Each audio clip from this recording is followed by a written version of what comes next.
Caviar Dreamers. Hello, Caviar Dreamers. Welcome to a snowy day in New Jersey. Yes, it's still a snowy day in New Jersey, but I'm super excited because we have a lot to talk about. We do have a lot to talk about. We obviously are still here doing our podcast. It's coming up on a year, maybe. Yeah, it's almost coming up on a year, and then we got hit with the pandemic, so we're coming up on a year on the podcast, and a year since COVID was announced. Isn't that crazy? Yeah, insane. I feel like I'm suffering definitely from a case of pandemic fatigue. I wake up in the morning, and it is hard to motivate and to like really think about achieving my goals when it's like Groundhog fucking Day. Yes, I feel the exact same way, but we have to constantly people have asked me, how do you stay motivated? You know, many days I do stay in my pajamas till late, but I know I have a lot to do, and I'm always thinking about new ideas. The creative brain never stops working, even with COVID brain. It's painful. It is painful to have a creative brain. It is. All I do is think of new ideas and how am I going to achieve them. Then I have to hyper focus in on the important ones that I think that are a good idea and that I can make happen. And then, listen, it's all about connections, reaching out to people, who you've met in past lives. Yeah. Everybody's looking. It's all about networking, reaching out. Don't worry about people saying no. I saw a woman in the nail salon the other day who I never knew before. I asked her what she does. She was in an industry that I could totally connect with. She wanted to connect with me. We exchanged business cards. Anywhere you are. I mean, I meet people in the freaking supermarket that I wound up doing business with. So it's amazing. You're really good at that. You don't say no to anyone. You see everyone as an opportunity, as, you know, with an interest in something to bring to the table. And if they're not bringing something to the table necessarily for you, maybe you have something to offer them. Exactly. I love to offer advice to anybody who reaches out. I mean, sometimes I feel bad. Everyone's like, you didn't get back to me. Well, I can't always get back to everybody right away, and I don't want you to think I'm not thinking about you. No, you definitely mention all the time different people you've connected with. And actually, something that we did on Friday night that was so interesting, which is like networking for the future, an app that at first I was like, Jesus Christ, another social media app. That we normally couldn't handle. We did Clubhouse. And by the way, it's amazing. It is amazing. If you could get on Clubhouse, it covers every industry. It's not just for Bravo people. It's not just for fans. No, people like Elon Musk are on there, Katie Couric. I heard Bethany Frankel dips in and out, though, in the business and entrepreneurial rooms. Audio. It's not visual. It's audio. You listen to people speak about business. It's some stuff, you know, you can do Bravo stuff. It's like about connecting. An interactive TED Talk. Yes. Is the best way to describe it. An interactive TED Talk. What a good way to describe it, Lexi. And our friend Dave Quinn, a writer, formerly at People Magazine. He's actually writing a very interesting book right now. He connected with us and he moderates a panel on there. Yeah. Bravo State of the Union. And I spoke on Friday night. People asked me questions. It was amazing. And what interested me about listening to it was the questions that people asked you.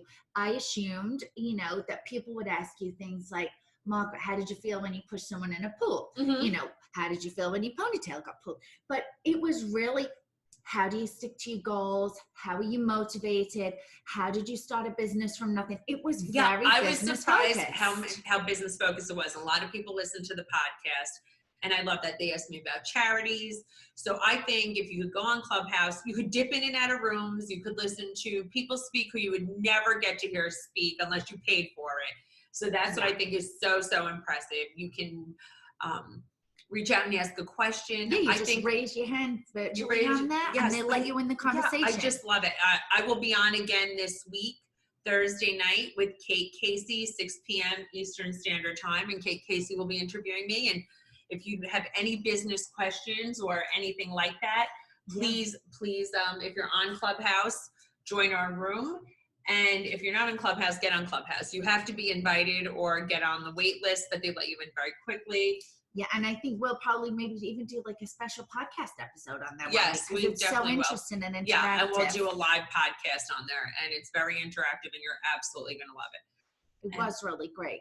And today we have an amazing guest. Yeah, Justine Santaniello, who is really, she has fulfilled her caviar dreams. Her goal was always to be on TV, be a lifestyle expert. And she has done all of those things. I just want to do a side note. I am also a lifestyle expert. I would say that's a professional know-it-all. I was that way before I got on Housewives. I was always on TV. Well, you've excelled at being a professional know-it-all since first. Yes. I came out being a know-it-all.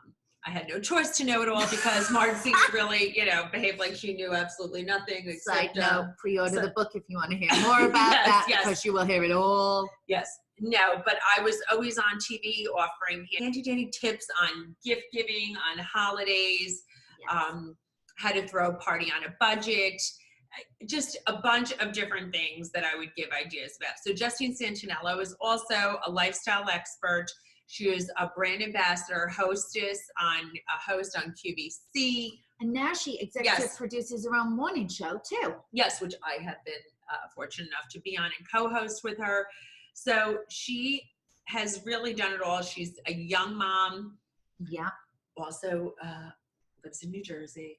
Yeah, she's great. She's super inspirational in this. And I think that's something people don't realize, like with those morning segments, if you want to get into morning TV, we used to practice those segments. We had to produce them. Yeah, you produce basically your own segment. It's not like you show up and, you have to produce your own segment. Yeah, no one's handing anything to you on a plate. If you want to be a lifestyle expert, start with your Instagram. Yeah, what are you an expert at? Start branding yourself. Start thinking what you could do. Literally produce your own segments. Look for the products. Think about the talking points. It's very easy. And I'm not just saying, it's not easy to be an influencer, but if you take great photos, that's even elevated the game. Lindsay Salmer, who works for me, an amazing influencer. She has grown her following, but the influencer game has even upgraded. It's not just looking fabulous and hot. She have a point of view. She teaches people how to do reels. Yeah, that really changed the game. Reels really changed the game. So it's about, you got to be an expert in something. It's not just all hype and bullshit. You really have to know what you're talking about. And you self-produce, and you guys, anybody out there can make it happen. It's really about hard work, not an overnight success. And Justine Santaniello is proof. So let's welcome Justine Santaniello into the room. Sleep. I love your hair looks really good. Thank you so much. Just talking about all your achievements, and you're so young. I mean, lifestyle expert. You've been on QVC. You're a brand ambassador. You produce your own show. Yes. I mean, you do it all. So just let's hear about, did you always want to be on TV? How did you start? Because that's inspiring to so many people. Well, first of all, thank you. I will say that probably my first memory was when I was probably like 6 years old, watching Home Alone with my parents. And I turned to my dad and said, Dad, I could do this. Like, I want to do this. Now, obviously, I didn't become an actress, but I think I knew then that I wanted to do something in entertainment and to be on television or to be on the big screen and make people happy. So I've really known since I was really little that I definitely wanted to be an entertainer of some sort. So when you went to college, what was your major in college? Yeah, so I went to Syracuse University. I went to Newhouse, which is a fabulous communication school, and I studied television, radio, film. I really laid the groundwork for everything. I mean, they have such an amazing network there of people that when college was ending, I used Syracuse as a resource, and that's how I got my very first internship while I was in school, which then eventually turned into a job after college. Now, did that necessarily set me up for everything in my life? No, but it was definitely a good first step. So I've definitely known that this is what I wanted to do since I was little and pursued that through college without knowing the exacts. I knew I wanted to be in entertainment, I wanted to be in television, but I wasn't sure exactly what. That first internship had me producing, and my first job was kind of a sink or swim situation. What was the first job? So the first job was at a very small broadcast PR firm, and they essentially took talent and made news segments with them. So what are you going to buy your dad for Father's Day? What are you going to pack in your beach bag this summer? We would find the talent, media train them, write their scripts for them, book the segments for them. I mean, you name it, we did everything for them as the producers. And I worked there for a little while as a producer, and honestly, it was a stroke of luck that one of my talent one day couldn't make it to one of her appearances. And my boss was like, you do it. You wrote it, you produced it, you know the material, you would be good at this, you go do it. And I went to Hartford, Connecticut the next day, did their morning news show, and that was it. And then you started just being on-air talent. Yeah, so I started small in local markets around the country. I mean, I literally was George Clooney in Up in the Air. I mean, I lived on an airplane. It was like you would get into a city, sleep, go to the news station, do your segment, and then get right on another plane and go to the next city again and again and again and again. But I was very young at the time. I was in my early 20s, and I had nothing else going on. You know, I wasn't married. I didn't have kids. And I said, let's go and do this thing. And that's where it began, the smaller markets. You know, you're going to, Grand Rapids, Michigan, you know, like a bunch of places I had never even heard of in my life. And then that got a little bigger. Then you're going to LA, you're going to New York, you're going to Chicago. So that's where I started, in the local news sector, doing different lifestyle segments. Yes. So who was booking you? Were you booking your own things, or were Yeah. So, I mean, listen, I was lucky because I had worked at this company where we were doing that regularly. So I just took all of the contacts and the people I knew from producing and translated that over into my on-air. And I did the producing and on-air simultaneously for a while. And then finally the on-air was getting big enough where I left my day job and decided to take the risk of being a freelancer and being out on my own and doing on-air full-time. And that was probably about 6 years ago now. I think also having the producing behind you is such a key skill. Like you know how to hone in and deliver the talking points and like, you know, help people at networks, because I think the people that work at the networks are so relieved when someone can produce their own segment.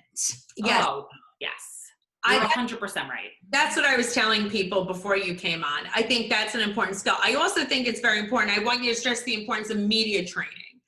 Oh, yes. People don't talk in bullet points. And if they don't land the plane, it annoys the shit out of me. Do you not agree?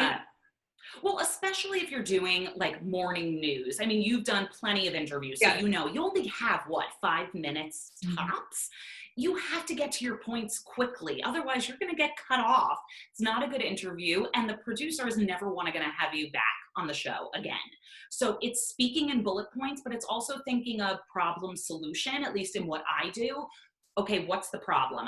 You know, making this up, but winter skin, right? Everybody's skin is dry and it's cracked, and what do you do for that? So we're breaking that down. This is your nighttime routine, your daytime routine, what products you should be using. Thinking of it in a problem solution format helps to make it shorter and more concise. Yes, and I think that's great advice, because so many people are just, they don't cut to the chase, and obviously you have to romance it a little. I mean, you just don't want to cut to the chase and cut it off and not make it interesting. But so many people like driving around the bush, and I'm just like, oh God, it's so great. You can't lose the takeaways in the chatting. You know, those deliverables are so important. And also remembering that, you know, if you're coming on to present a topic, it's different. You know, you're not Brad Pitt coming on to talk about you and whatever you want. You know, if it's Brad Pitt talking, we're more interested, right? We're more like, oh, he wants to talk about his socks? Okay, I'll listen to Brad Pitt talk about his socks. You know, but for people like me, the experts, the reporters, you have to get to your point quickly. Exactly. I mean, listen, even when I'm talking about housewives, there's certain things they want to know. I mean, I just don't want to be a run-on sentence. So I think that's important. So I think media training, if people could do it, it's very, very important. And I guess, do you still practice like before you go and deliver something, Justine? Do you still run through your points and practice a lot, or at this point you could just hit it out? It depends on what the project is. If it's something I've produced and written for myself, by the time I'm done putting it all together, I know it. So I don't really need to go back and practice. But if I'm working with a brand, let's say, as a brand ambassador, and they have very specific points that they need me to get out, then you have to rehearse that. You have to make sure you're getting all the points out. It sounds right. You're selling it properly. But at this point now, I'm easier to just kind of go and wing it. It doesn't make me nervous anymore. It just excites me. Oh, I love that. Now tell us about, you know, because so many people are just like, I want to be on QVC, and, you know, what's the story behind QVC? And, you know, you were basically the brand ambassador on QVC. Tell us about that. Yeah, so QVC is a lot of fun. It's definitely unlike any other television medium that I've personally done before. People always think of QVC and they think sell, sell, sell, and that's what it's all about. Yet when you get there and you're on set, that's not the vibe at all. They really encourage you to be friendly, easygoing. They don't want you to be infomercially. So I think that's a big misconception about QVC. Now, obviously, things are different over there because of COVID. The guests are not allowed in studio currently. But when I was going pretty much every single day at one point, you were in the studio and they have their own salon in there and they make you up before you go on and you get mic'd by somebody and you're out there with a million lights and crew and you know that millions of people are watching at home and there are models and it's just a fun, exciting atmosphere over there. Susan Graver, right? Yes, so I worked with Susan for, probably 4 years. And in the thick of it, I was living at QVC. I mean, the back and forth to Pennsylvania, I just got a hotel room. They knew me at the Sheraton and that's where I was. And I'm not. How did you meet? Did you meet Susan? How did they pick you? Did they see you on local TV? Like, how did that come about? Yeah. So here's how it goes with QVC.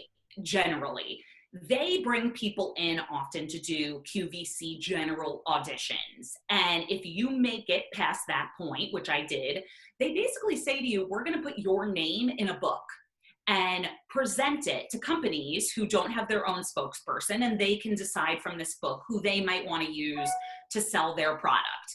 But what that means is, and they said this, we could call you tomorrow or you could never hear from us because it's not technically on us to decide. And I didn't hear from them for a year and I kind of forgot about it. And then they called me to say, we're having a specific audition for Susan Graver. If you want to come in, we think you'd be good for it. Just so you know, we're bringing in hundreds of girls. And they weren't lying. I mean, you walked in there and there were girls everywhere waiting to go on. And they do a real audition with cameras. The cameras aren't on, but they do it on the set. They have a real QVC host there with you. And maybe 5 minutes before you go on, they give you a sheet of paper telling you what you're going to sell. And that's it. And I went. That's intense and that's high pressure. Woo. Oh, you have to be able to be on your feet. I mean, the type of person I am, I knew it was for Susan Graver, so I watched her on TV a bunch. I studied her brand online. I went to QVC.com, read about her materials, her fabrics. Yes. So I was prepared, but when they just hand you a sheet and say, okay, you could be presenting one of these 2 items in 5 minutes, that's nerve-wracking. That's scary. But obviously it went well because like 2 days later, I got a call from Susan herself offering me the job. And I mean, her brand is one of the biggest brands on the entire network. It is. Yeah. Yeah. She's been there for 30 something years now. It's unbelievable. Did you just love it so much doing that? But then I'm sure you got tired after. It's a big commitment. It's grueling in that, I mean, again, not now with COVID, but they're on 24 hours a day. So being the backup guest, which I was to Susan, I'm doing the stuff Susan doesn't want to do, doesn't have to do anymore because she's been on the network for 30 years. So I'm the one doing the 2 a.m., 3 a.m., 4 a.m., weekends, holidays. I mean, basically there was a point in my life where I would have to say to friends, okay, yeah, we could go to dinner next Tuesday, but just know I could cancel on you Tuesday morning. Like that's what it was like. My life was run by QVC. And that was okay for a long time.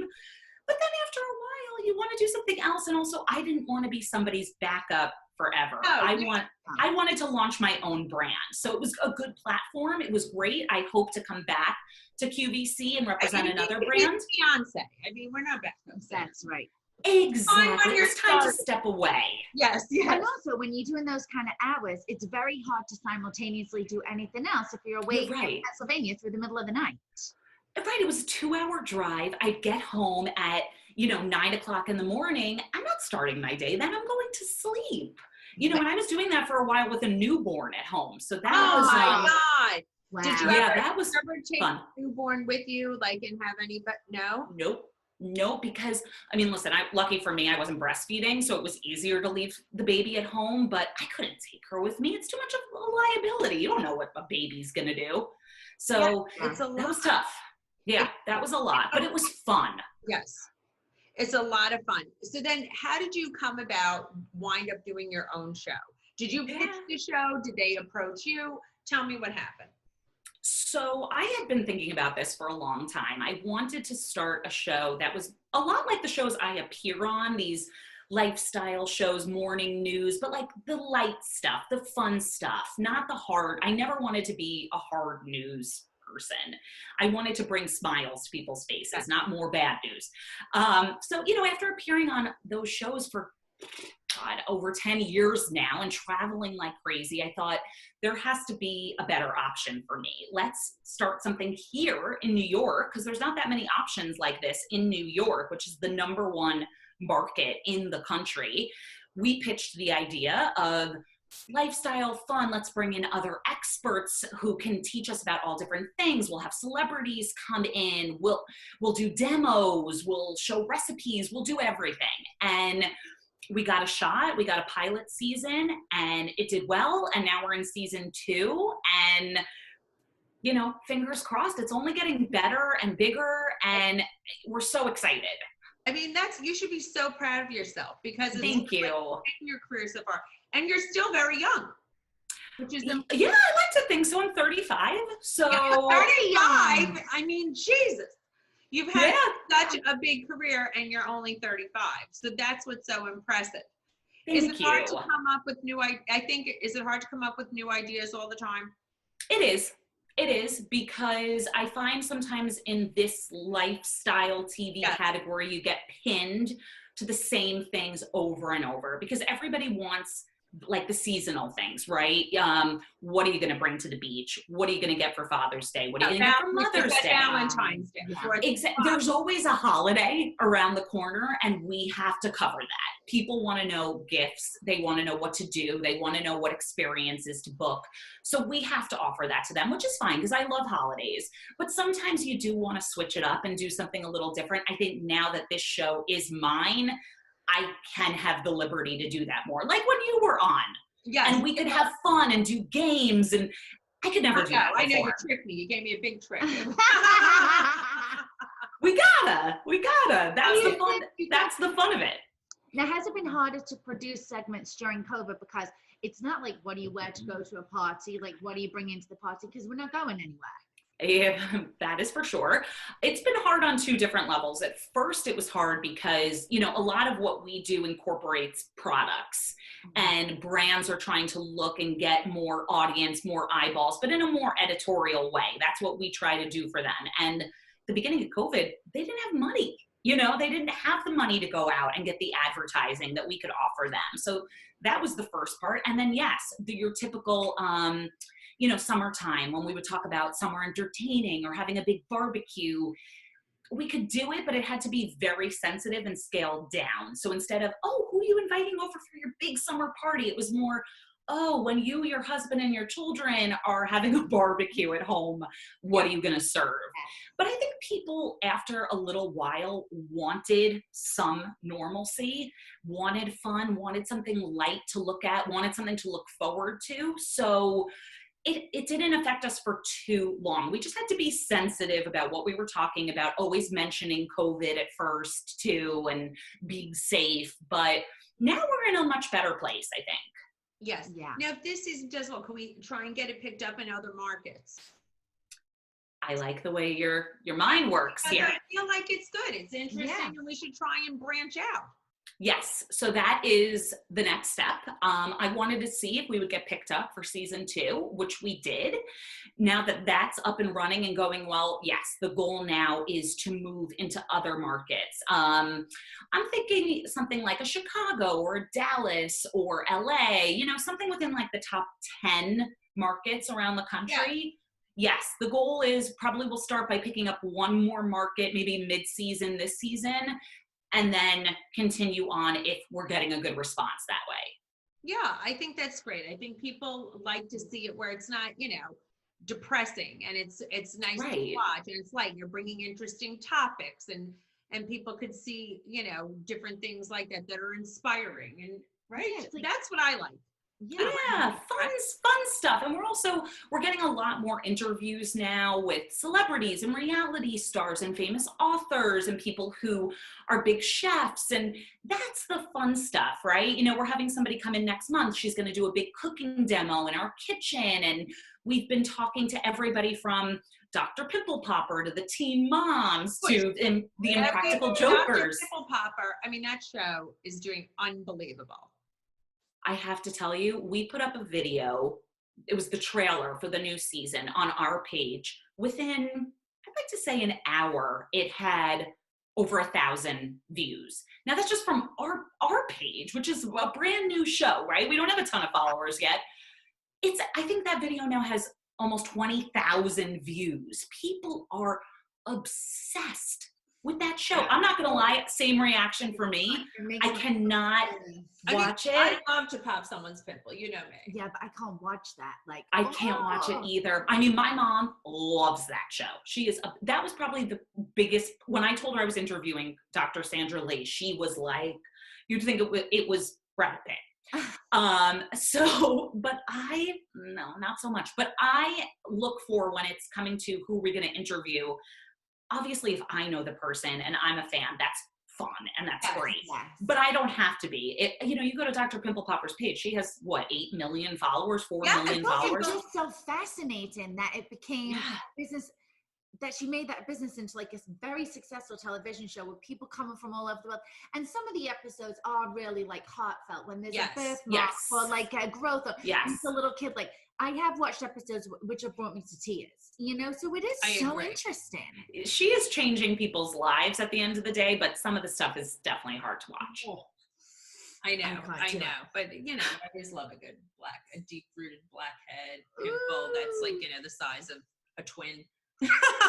She said that the biggest, I can't remember the technical term for it, a lipoma or something. Yes, I know a lipoma. I know people was 11 pounds. I had a little one in my back. Lexi had a little lipoma. Was terrible. 11 pounds. Well, that's a nice weight loss. Look, 11 pounds. Yeah. When she describes it as bigger than the average baby. And I was like, oh my God, that is disgusting. That is disgusting. But people love it. She got such a great response from our fans and audience that, okay. I have to think about that too. Not everything is appealing to me necessarily, but I'm trying to keep up with what's popular, what's trending, what's new, what's interesting. Yes. Now, have you found it easier to network and get people on the show with COVID, like because people are answering their own DMs as opposed to going through people's agents? That's a great question. I think it's more the fact that now you're interviewing everyone like this virtually, that it's easier for people to commit to. They don't have to come into the studio now. If they live in LA, we don't have to think about, do we have to get them here on a plane to New York? It's so much easier now to just be like, yeah, let's just set up a Zoom. I mean, 2 weeks ago, I interviewed the Long Island medium, Teresa Caputo, over Zoom. And she, spoiler alert, she read me via Zoom. Wow. Wild. I mean, so would that have happened before COVID? I don't know. Like, would she have wanted to come to the studio for a brand new show? Maybe not. But when she could do it from her living room, they're more willing to, I think. So I think this whole Zoom virtual interviews, this will stick around way past COVID. It just makes everybody's lives a little easier. Easier for us too, because if somebody can't come to the studio, we're only in the studio once a month. So if they have a previous commitment that date, instead of being like, I guess we can't get them, I'll say to them, whenever you're available, I'll do it from home, and then we'll just record my stuff in the studio. Wow. So how many episodes do you record in a day in the studio? We do 2. So they're half-hour episodes. So to make just an hour of television, we're in the studio though probably from around 8 a.m. till 3 p.m. Yeah, so that's... It's a day, but it moves, it's fast, and then we also then have to incorporate whatever I did from home. Yes. And how tell everybody how often your show is on the air. So the show is on 2 Saturdays a month, like smack in the middle of the month. Those 2 Saturdays back to back. We're on at 3:30 on WLNY. So that's in the tri-state area. If you live in Manhattan, areas of New York, New Jersey, Westchester, Long Island, you can watch us live on TV. But we know that there are people all across the country who want to watch. So now we're live streaming on our YouTube page. So at 3:30, you go on YouTube, you watch it right there. And also we're on all those major streaming services now, Roku, Apple, you name it, so that people can watch it anywhere. That's another beautiful thing about these days. You don't have to live and watch it on your TV. I know. Don't you love that? I do. It's become so convenient. Delivering like good content to people now is easy. So people don't have an excuse not to to say, I don't know how to get into this industry. We ask everyone who comes on the podcast, like 3 questions. And one of them is, what's your most entrepreneurial advice? Like to someone who wants to get into your industry? Yeah, I think that there's a big misconception in this industry that it's all about who you know and who your connections are. I remember when I was first starting out, people asking me, oh, well, who did your dad know? Like, how'd you get that job? Or how'd you get that internship? So insulting. At the end of the day, it's on you. You have to be your biggest advocate. Everything that I have gotten in this industry, everything that I've worked towards has been from my effort. And conversely, every opportunity I've missed or didn't take, that's also on me. My husband's been pushing me to do this show for 6 years now, but I was not in the right place 6 years ago. I was scared. I was nervous. I didn't think I could do it. Now I know I can. But at the end of the day, you have to do it. You really have to put in the work. I think also in this industry, people think it's very easy to hire a publicist, a PR person, an agent, a manager, and they'll do all the work for you. But it really doesn't work like that at all. Those people only start to do that and do all the work for someone when you're already at a certain level. So at the end of the day, you're going to waste tons of money on their retainers and their commissions and their fees. When you're first starting out, don't waste your money on that. If you have any money, it should be spent on investments like social media, signing yourself up for events, media training. Don't hire someone to do something for you. You're the only one who's going to be as invested in your job and your career. Like, that's it. That's amazing. Really good advice. That's great advice. Do you hear that, everyone? I think that's fabulous advice. You don't need a big team behind you. First, invest in yourself, and I think that's super important. Yeah, at least in the beginning. It's just you, No one's ever going to be as invested in you but you. It's true. Unless I Lexa. She's invested, but we're together 12 years. I'm very lucky. Yes. But there you go. We're invested in each other. That's it. Right. But now you have a relationship. It's totally different. It's a long time before Lexi came around. So exactly. But once you reach a certain level, then of course you hire people to help you. You've gotten so big. You can't do it all yourself. No. But not in the beginning. I agree. That's great advice. I always say the secret to my success is I was always 50% determined, 50% delusional. What percentage delusion and determined are you? That's a great question. I would say probably, unfortunately, more like 90% determined and only 10 delusional. But that isn't always a good thing. Like I said, my husband knew I could do everything I'm doing now 6 years ago.